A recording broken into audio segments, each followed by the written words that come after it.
देर रात का आखिरी पहर। राहुल शहर में नौकरी करता था, लेकिन छुट्टियों के दौरान वह अक्सर अपने गांव आ जाया करता था। उसका गांव पहाड़ों के बीच बसा एक छोटा और शांतिपूर्ण स्थान था। हालांकि गांव वालों के बीच एक पुरानी मान्यता थी कि रात के आखिरी पहर यानी 2 बजे के बाद गांव की पुरानी पगडंडी पर कोई भी नहीं जाता। कहा जाता था कि वहां एक बुरी आत्मा भटकती है। राहुल इन सब बातों पर यकीन नहीं करता था। उसका मानना था कि ये सिर्फ अंधविश्वास है।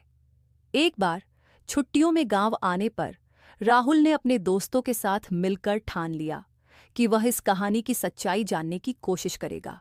दोस्तों ने उसे रोका, लेकिन राहुल ने उनकी बात को नजरअंदाज कर दिया। उसने कहा, भूत प्रेत जैसी कोई चीज नहीं होती, ये सब मन का वहम है। मैं खुद जाकर देखूंगा। रात को 1:45 पर राहुल ने अकेले ही पुरानी पगडंडी की ओर बढ़ना शुरू किया। उसकी जेब में एक टॉर्च थी और दिल में आत्मविश्वास। रास्ता पूरी तरह सुनसान था। चारों ओर सन्नाटा पसरा हुआ था। सिर्फ उसकी चप्पलों की आवाज सुनाई दे रही थी। कुछ दूरी तक चलने के बाद उसे ऐसा लगा कि उसके पीछे कोई चल रहा है। उसने मुड़कर देखा, लेकिन कोई नहीं था। राहुल ने सोचा कि शायद ये उसका वहम है। वह आगे बढ़ता गया, लेकिन पीछे से किसी के चलने की आवाज और तेज हो गई। अब उसे सचमुच डर लगने लगा। अचानक उसकी टॉर्च बंद हो गई। उसने टॉर्च को कई बार चालू करने की कोशिश की, लेकिन वह नहीं चली। अब राहुल को समझ में नहीं आ रहा था कि क्या किया जाए। उसे महसूस हुआ कि कोई साया उसके करीब आ रहा है। तभी उसकी नजर एक पुराने बरगद के पेड़ पर पड़ी। उस पेड़ के नीचे एक धुंधली आकृति खड़ी थी। उसके बाल बिखरे हुए थे और आंखें जलती हुई प्रतीत हो रही थीं। राहुल का दिल जोर से धड़कने लगा। उसके पैर कांपने लगे और वह वहीं रुक गया। उसकी चीख गले में ही दब गई थी। आकृति धीरे धीरे उसकी ओर बढ़ने लगी।